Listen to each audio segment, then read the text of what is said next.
পুষ্টিবিদদের মতে সারা রাত না খেয়ে থাকার পরে বাচ্চাদের সকালের নাস্তাটা হতে হবে পর্যাপ্ত পরিমাণে পুষ্টিকর, যা বাচ্চাদেরকে পর্যাপ্ত পুষ্টির চাহিদা পূরণের পাশাপাশি সারাদিন অ্যাক্টিভ থাকতে সাহায্য করবে। তো আজকের পর্বে আপনাদের সাথে তেমনই একটি সকালের নাস্তার রেসিপি নিয়ে হাজির হয়েছি। এই খাবারটি তৈরি করে আপনারা 7 মাস থেকে 5 বছর বয়সী বাচ্চাদেরকে সকালের নাস্তায় অথবা চাইলে কিন্তু রাতের প্রধান খাবার হিসেবেও দিতে পারবেন। বাচ্চারা অল্প খাবারে বেশি পুষ্টি পাবে, সেই সাথে বাচ্চাদের কোষ্ঠকাঠিন্য সমস্যা দূর হবে, বাচ্চাদের দ্রুত ওজন বাড়বে এবং বাচ্চাদের রোগ প্রতিরোধ ক্ষমতা বাড়াতেও সহায়তা করবে। তো এখানে কথা না বাড়িয়ে চলে যাচ্ছি মূল পর্বে। তো যাই হোক, প্রথমে আমি এখানে এই রকমের একটা বড় আপেল নিয়ে নিয়েছি। আপেলটাকে আগেই আধা ঘন্টার মতো ভিজিয়ে রেখেছিলাম, ফরমালিন মুক্ত করে নিয়েছি। তারপর ছুরির সাহায্যে আপেলটাকে পিস করে কেটে আমি অর্ধেক আপেল নিয়ে নিলাম। এবার একটা গ্রেটারের সাহায্যে আপেলটাকে গ্রেট করে নিচ্ছি। আপনারা চাইলে কিন্তু এখানে আপেলটাকে গ্রেট করার পরিবর্তে ব্লেন্ড করেও নিতে পারবেন। তো যাই হোক, এই যে দেখুন আপেলটা কিন্তু গ্রেট হয়ে গেছে। এ পর্যায়ে আমি এর মধ্যে দিয়ে দিচ্ছি 2টা খেজুর। খেজুর 2টাকেও সেম ভালো করে ধুয়ে নিয়ে এভাবে টুকরো করে দিচ্ছি। আর অবশ্যই একটু চেক করে নেবেন খেজুরের মধ্যে কোনো পোকামাকড় আছে কিনা। তো যাই হোক, আপেল আর খেজুর রেডি হয়ে গেছে। এবার চলে যাচ্ছি চুলায় একটা প্যান দিয়ে তার মধ্যে দিয়ে দিচ্ছি এটুকু পরিমাণে ঘি। ঘিয়ের পরিবর্তে আপনারা চাইলে কিন্তু বাটারও ব্যবহার করতে পারবেন। দর্শক, ঘি আর বাটার এগুলো কিন্তু বাচ্চাদের স্বাস্থ্যের জন্য অনেক উপকারী, বিশেষ করে বাচ্চাদের ব্রেন ডেভেলপমেন্টের পাশাপাশি ওজন বৃদ্ধি করতে সহায়তা করে। এ পর্যায়ে ঘি গলে আসার পরে আমি এর মধ্যে দিয়ে দিলাম এইটুকু পরিমাণে ওটস। আমি এখানে রোলড ওটস নিয়েছি। আপনি আপনার বাচ্চাকে যে ওটস খাইয়ে অভ্যস্ত সেটাই এখানে নিয়ে নেবেন।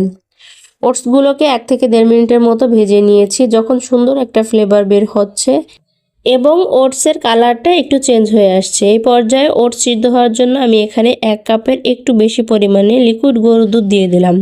আর দিয়ে দিচ্ছি এখানে স্বাদ অনুযায়ী লবণ। দর্শক, 1 বছরের নিচে বাচ্চাদের ক্ষেত্রে আপনারা এখানে লবণটা স্কিপ করে যাবেন।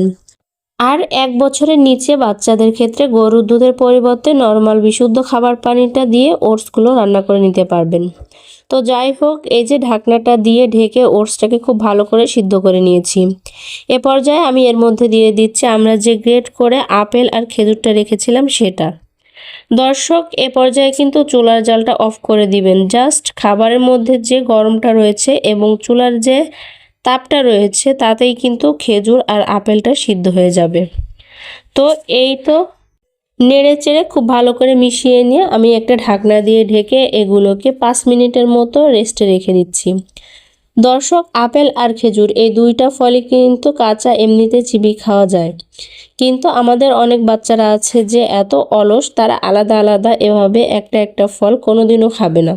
তো এজন্য যাতে তাদের পুষ্টির চাহিদা পূরণ হয়, ফলের পুষ্টিটা যাতে তারা পায়, এই জন্যই কিন্তু আমরা এভাবে খাবারের মধ্যে আপেল বা খেজুর বা অন্য ফল দিয়ে রান্না করে নিতে পারি। দর্শক, আরেকটি কথা, আপেল আর খেজুর দেওয়ার পরে কখনোই চুলার জালটা দিবেন না। জাস্ট এভাবে রেখে দিলেই কিন্তু আপেল আর খেজুরটা এমনিতেই নরম হয়ে আসবে। তারপর ঢাকনাটা তুলে একটা আলু মেশারের সাহায্যে অথবা ডাল ঘুটনির সাহায্যে খাবারটি একটু ঘুটে নেবেন। অর্থাৎ আপনার বাচ্চারা যেভাবে খায়, অনেক বাচ্চারা আছে যে চিবিয়ে খেতে পারে না, গিলে খেতে অভ্যস্ত, তো তাদের ক্ষেত্রে খাবারটা একটু ম্যাশ করে নেবেন।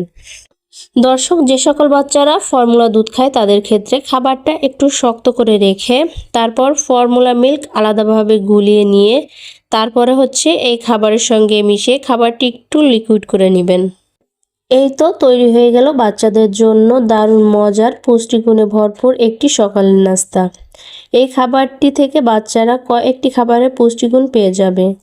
তো দর্শক, এই ছিল আমার আজকের আয়োজন। ভিডিওটি ভালো লাগলে প্লিজ একটি লাইক দিবেন এবং বাচ্চাদের নিত্য নতুন খাবার রেসিপি পেতে চ্যানেলকে সাবস্ক্রাইব করে পাশেই থাকবেন।